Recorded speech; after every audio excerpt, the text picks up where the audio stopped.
নমস্কাৰ স্বাগতম কৰিছো হিৰাশ্ৰী কিচেনলে। আজি আমি অমিতাৰ সৈতে গাহৰি মাংস কেনেকৈ বনাই হেয়া জানি লওঁ। আহকচোন ইয়াৰ বাবে আমাক কি সামগ্ৰী প্ৰয়োজন হ'ব আমি সেইখিনি চাই লওঁ। ইয়াৰ বাবে লাগিব গাহৰি মাংস মই প্ৰায় 1 কিলো মানে হ'ব। মাংসখিনি মই ধুনীয়াকৈ ধুই বইল কৰি লৈছোঁ। বইল নকৰিলেও হয়, বইল কৰিলে টেষ্টটো অলপ বেলেগ হয় আৰু বইল নকৰিলেও টেষ্টটো অলপ বেলেগ হয়। আজিকালি যিহে পৰিস্থিতি হৈছে সেই গতিকে বইল কৰি লৈছোঁ মই। ইয়াৰ পাছত লৈছোঁ অমিতা এক ডাঙৰ চাই এটা আছিলে তাৰে এক ফাল কাটি লৈছোঁ আৰু 4টা লৈছোঁ আলু। ইয়াৰ পাছত লৈছোঁ পিঁয়াজ লৈছোঁ মিডিয়াম চাইজৰ 4টা আৰু মই সৰু সৰুকৈ কাটি লৈছোঁ। আৰু লৈছোঁ নহৰু অলপ ডাঙৰ লৈছোঁ 2টা আৰু আদা লৈছোঁ 2ডোখৰ আৰু জলকীয়া লৈছোঁ 8-9টামান লৈছোঁ। মই অলপ বেছিকৈ খাওঁ যে, আপোনালোকে কম পৰিমাণেও ল'ব পাৰে নিজৰ ইচ্ছা অনুযায়ী। আৰু জিৰা লৈছোঁ 1 চামুচ আৰু জালুক লৈছোঁ আধা চামুচ আৰু শেষত দিবলৈ অলপ গৰম মছলা লৈছোঁ, ইলাইচি লৈছোঁ 4টা, লং লৈছোঁ 4টা আৰু এটুকুৰ দালচেনি আৰু লাষ্টত মানে হ'ব সময়ত মান ধনিয়া লৈছোঁ কেইখিলামান পাত। পিঁয়াজখিনি আৰু আদা নহৰু জলকীয়া জিৰা জালুক এইখিনি মিক্সি এটাত সুমুৱাই পেষ্ট বনাই লওঁ। এতিয়া মাংসখিনি মই মেৰিনেট কৰি লওঁ। প্ৰথমতে মই হালধি 1 চামুচ দিছোঁ আৰু সোৱাদ অনুযায়ী নিমখ 1 চামুচ দিছোঁ আৰু মই পেষ্ট কৰি লোৱা সেয়া আদা নহৰু পিঁয়াজ জিৰা জালুক এই পেষ্ট কৰি লোৱা এইখিনি ইয়াতে দি দিলোঁ। ইয়াতে কমেও 20 মিনিটমান মই ৰাখিম এইটো, তাৰ পাছত বনাম।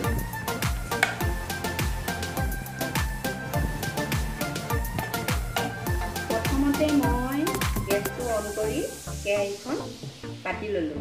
কেৰাহীখন গৰম হোৱাৰ পাছত অলপ মিঠাতেল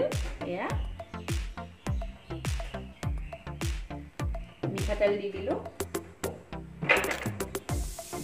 তাৰ পাছত মই এই 5 ফোৰণ 2টামান দিছোঁ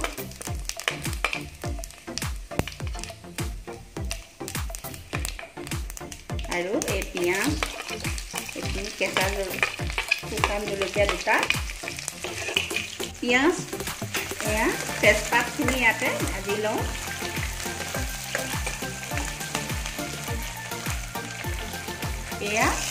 পিঁয়াজটো ভাজা হৈছে, এতিয়া মই মাংসখিনি ইয়াতে দি দিম।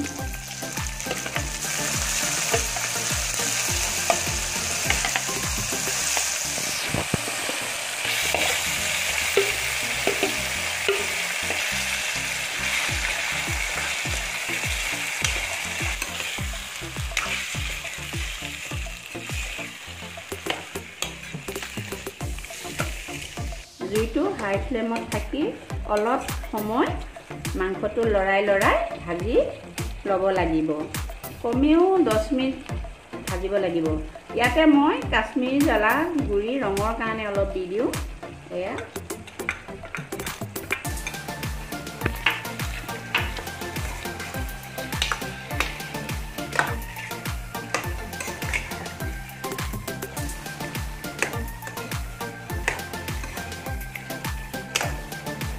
অলপ টাইম ভাজাৰ পাছত চাওকচোন কি ধুনীয়া হৈছে। আৰু 5 মিনিটমান ভাজিব। ইয়াতে জুইটো ল' ফ্লেমত হ'ব, থৈ পেলাই ধুনীয়াকৈ 5 মিনিটমান আৰু ভাজিব। এতিয়া দেখোঁতে ধুনীয়া লাগিছে, চাওকচোন কিমান ধুনীয়া হৈছে। অকণমান সময় ভাজি এইখিনি ধুনীয়াকৈ ঢাকি পেলাই থৈ দিম। 5 মিনিটমানৰ পিছত ঢাকনিখন খুলি এতিয়া প্ৰথমতে আলুটো দি দিম। তাৰ পাছত অমিতাখিনি দিলোঁ। এতিয়া ধুনীয়াকৈ লৰাই দিব। লৰাই দি আৰু অলপ সময় কম গেছটো কমকৈ দিব আৰু কম জুইত অলপ ভাজি থাকিব।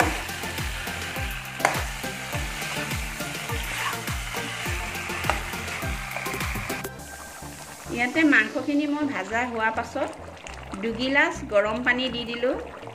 গৰম পানীখিনি দিওঁতে মই কেমেৰাটো অন কৰিবলৈ নহ'ল, এতিয়া মই কৈ দিছোঁ, সেই গতিকে আলুটো অলপ সিজাৰ পাছত গৰম পানী 2 গিলাচ দি দিছোঁ ইয়াতে। এয়া চাওকচোন, অলপ টাইম ভাজাৰ পাছত কিমান ধুনীয়া হৈছে।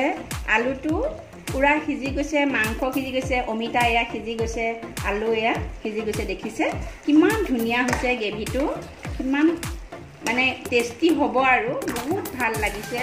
দেখাতো ভাল লাগিছে, খায়ো বহুত টেষ্টি হ'ব। ইয়াতে এতিয়া মই গৰম মছলাখিনি ইয়াতে দিম। পিচি লৈছোঁ গৰম মছলাখিনি। এয়া গৰম মছলা, এয়া দেখিছে গৰম মছলাখিনি দি দিছোঁ। এইটো দিয়াৰ পাছত এতিয়া নমামেই আৰু হৈ গৈছে। এতিয়া মান ধনিয়াটো ইয়াতে সৰু সৰুকৈ কাটি দিম। আৰু মোৰ হ'লেই, মাংস প্ৰায় হৈ গৈছে। আপোনালোকেও এনেকৈ অমিতা আৰু গাহৰি বনাই খাবচোন, কিমান টেষ্টি হয় গম পাব। কিমান ধুনীয়া হৈছে চাওকচোন। এয়া আপোনালোকেও বনাই খাব দেই, অমিতা আৰু গাহৰি। আপোনালোকক মই গাহৰি আৰু কোমোৰাৰ সৈতে এটা ৰেচিপি মই দিম, পিছলৈ এটা ভিডিঅ' বনাম।